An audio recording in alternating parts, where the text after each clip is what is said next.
안녕하세요. 미드라인 성형외과 김준현 원장입니다. 오늘의 주제는 무엇일까요?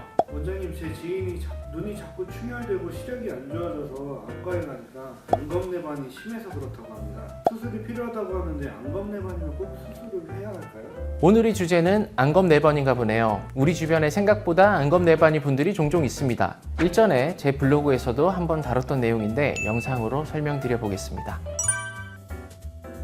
안검내반은 간단하게 말하자면 눈꺼풀이 안쪽으로 말리는 현상을 말합니다. 다른 말로는 눈꺼풀 속말림, 부안검이라고 부르기도 하는데요. 저희 병원에도 안검내반 수술을 많이 하고 있습니다. 대다수의 환자분들이 안검내반으로 오시는 것보다는 눈밑지방 재배치나 하안검, 뒤트임을 받고자 내원하셨을 때 안검내반임을 아시고 수술받는 경우가 있습니다. 눈꺼풀이 안쪽으로 말리는 것 때문에 굳이 수술까지 라고 생각하시는 분들이 있을 것 같습니다. 수술을 해야 하는 이유를 말씀드릴게요. 안검내반증, 즉 눈꺼풀이 안쪽으로 말리면 아래 속눈썹이 안구를 찌르게 되겠죠. 눈은 티끌 하나만 들어가도 아프고 눈물이 나고 충혈되고 그 티끌이 나오기 전까지 매우 성가신 상태라는 것은 모두들 경험을 통해 알고 계실 것입니다. 아래 속눈썹 여러 개가 티끌 역할을 하는 것이죠. 일시적이 아니고 24시간 내내 그런 상태라면 안구 손상이 발생할 수밖에 없을 것입니다.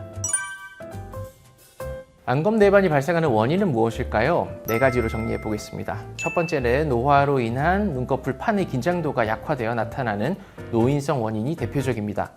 두 번째는 결막염이나 충격에 의한 외상 등의 이유로 생기는 반응성 원인이 있고, 세 번째는 눈꺼풀 경련과 같은 눈꺼풀 연축이 나타나면서 생길 수 있습니다. 여기서 눈꺼풀 연축이란 자기 의지와 상관없이 눈을 감게 하는 근육들의 이상 운동을 말합니다. 의도하지 않는데도 반복적으로 불수의적으로 눈이 힘껏 감기는 질환을 말합니다. 마지막 네 번째로는 태어날 때부터 안검내반이 있는 선천적인 경우가 되겠습니다.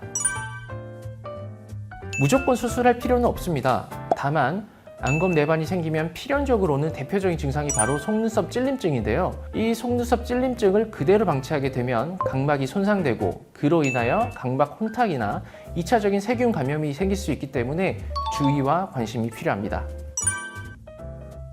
속눈썹 찔림증은 눈꺼풀이 안으로 말려 들어가서 속눈썹이 눈을 찌르는 증상입니다. 속눈썹 찔림증이 생기면 눈에 이물감이 들고 따갑고 간지러워서 자신도 모르는 사이에 눈을 자꾸 비비게 됩니다. 이러한 반복적인 행위가 계속되면 각막염, 각막궤양, 시력 저하가 발생하고 심해지면 시력 장애까지 초래할 수 있습니다.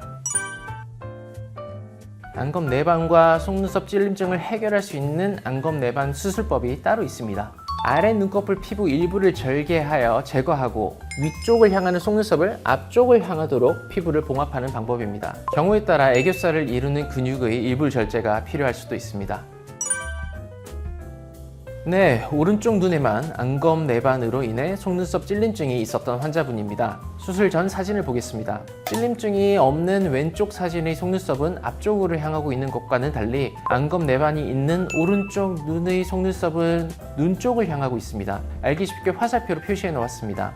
이에 안검내반 수술을 시행하였는데요. 보통 증상이 있는 쪽만 수술하는 것으로 알고 있습니다. 그렇지만 저는 한쪽 눈에만 안검내반이 발생했더라도 양쪽 눈을 함께 수술하시길 권하고 있습니다. 그 이유는 수술을 한 피부와 하지 않은 피부는 약간의 이질감이 있게 되는데 그것이 양쪽 눈이 달라 보이게 할 수 있기 때문입니다. 그래서 피부 절제량을 다르게 하여 양쪽 눈의 피부를 비슷하게 조절하여 이질감을 줄여주고자 합니다.